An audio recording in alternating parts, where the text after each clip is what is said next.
भरत रहियो छौड़ी हियो ना बदमाश गे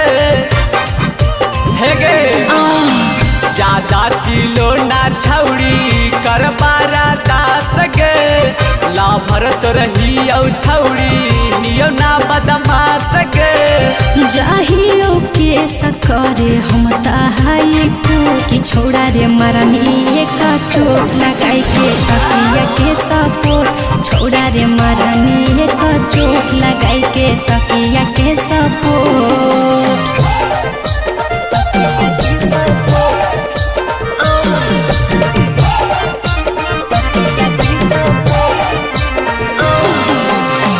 भोलेनाथ रिकॉर्डिंग स्टूडियो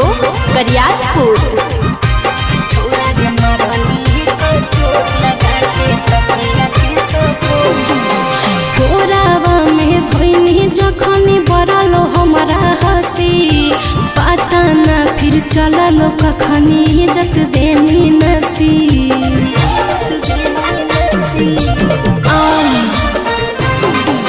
धनवा हालो तोर बाकी मनवा हालो मोर गे होलो जवन भूलो जो छौड़ी करे न ज्यादा सोरगे छोड़न कुमार का दो हो तोरे सब भोर छोड़ा रे मरनी का चोट लगा के तकिया के सपोर्ट छोड़ा रे मरनी का चोट लगा के तकिया के सपोर्ट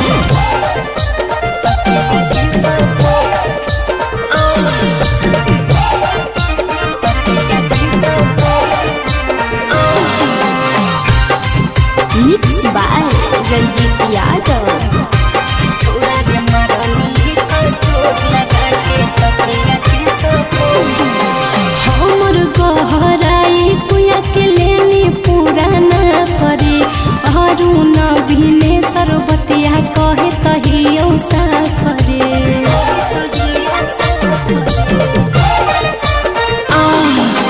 टेंशन काहे ले